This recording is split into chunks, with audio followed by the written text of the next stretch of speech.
Welcome to Realcast, the weekly roundup of the real asset markets. My name's Richard Betts and I'm joined this week by Nicole Dines, Richard Stevens and Paul Strome.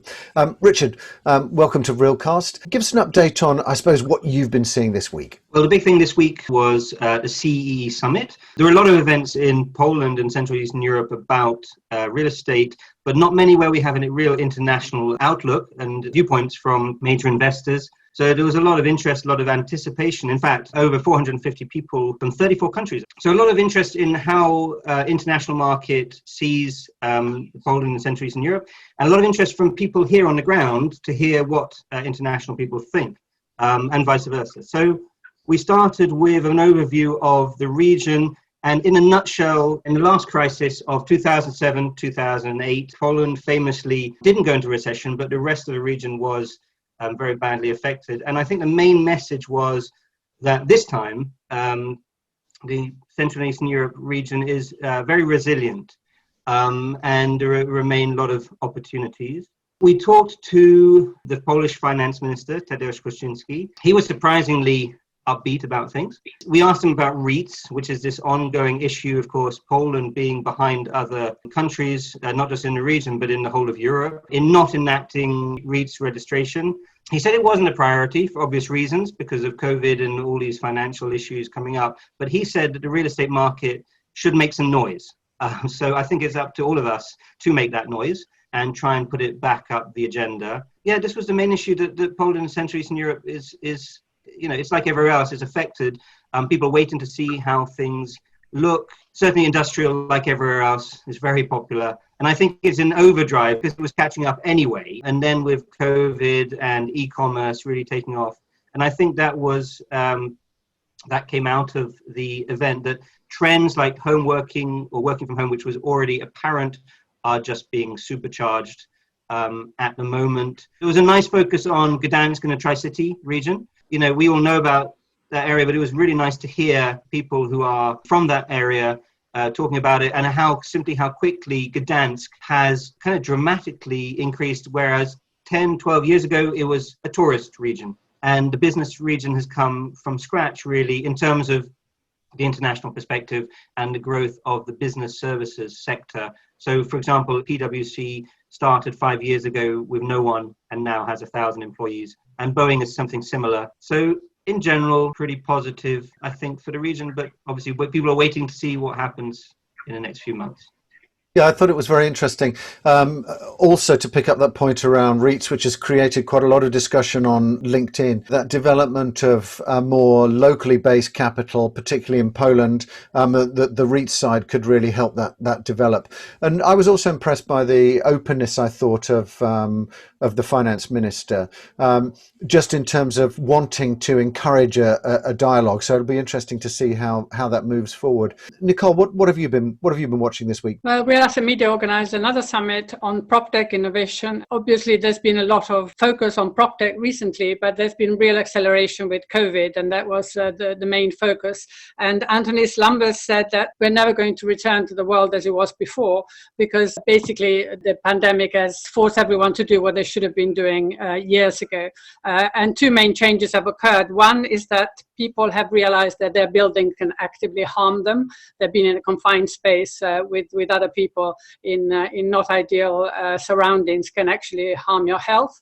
And the second, obviously, is that work can be done from home. That the Slumbers called it the largest behavioral experiment in history, in which almost overnight most of the office workers were suddenly working from home.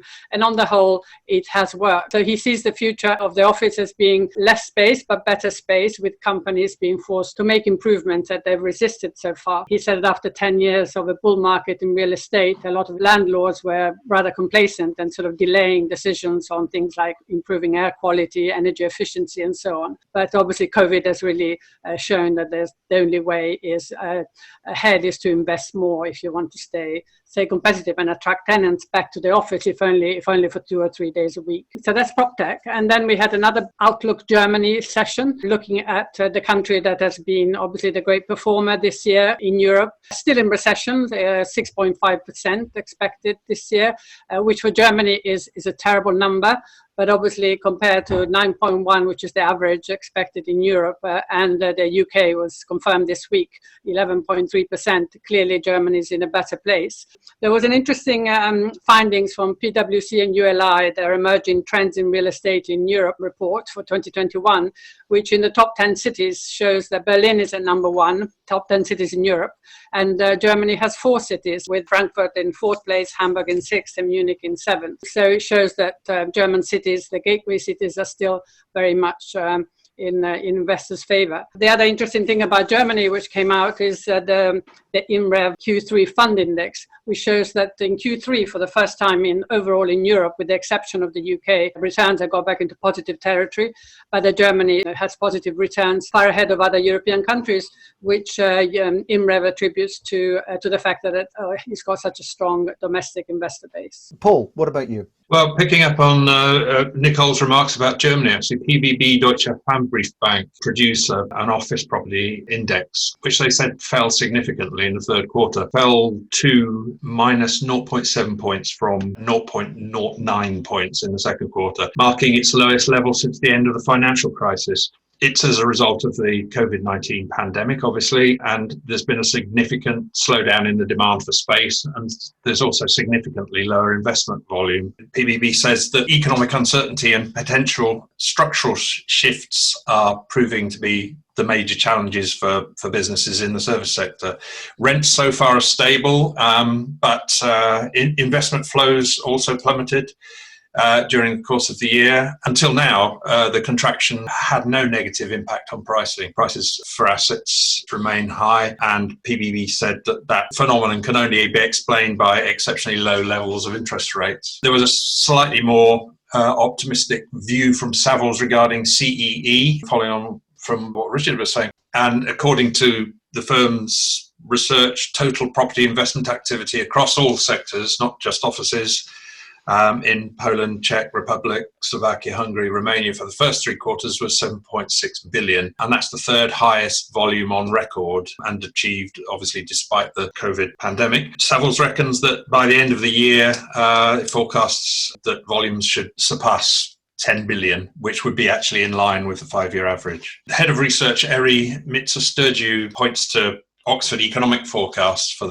the 5 countries. They say there's likely to be a contraction of minus 5.4% compared to a minus 7.4% contraction across the EU. So despite the downward revisions, they anticipate that CEE capital cities will outperform their European counterparts. Meanwhile, in the UK this week, we had the Chancellor's spending review. Trevor Greetham, head of multi-asset at Royal London Asset Management, commented on that and said that we're left with the impression that we're going to see permanently higher debt levels, continued financial repression, with interest rates kept artificially low, and a higher trend in inflation.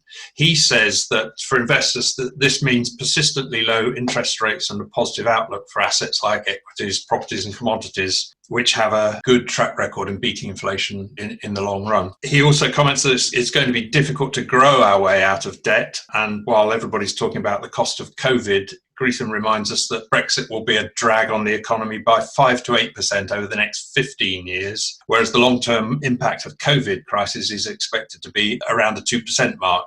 Yes, interesting to see what's happening in the UK, particularly on the economic side, and I'm sure there'll be more news on that next week as the Brexit discussions come through. I was interested to see class of 2020 having their graduation this year because, of course, it was their conference and it is now 2020. Interesting to see Dutch investor Bouwinvest taking a 15 billion euro stake in a US life science space.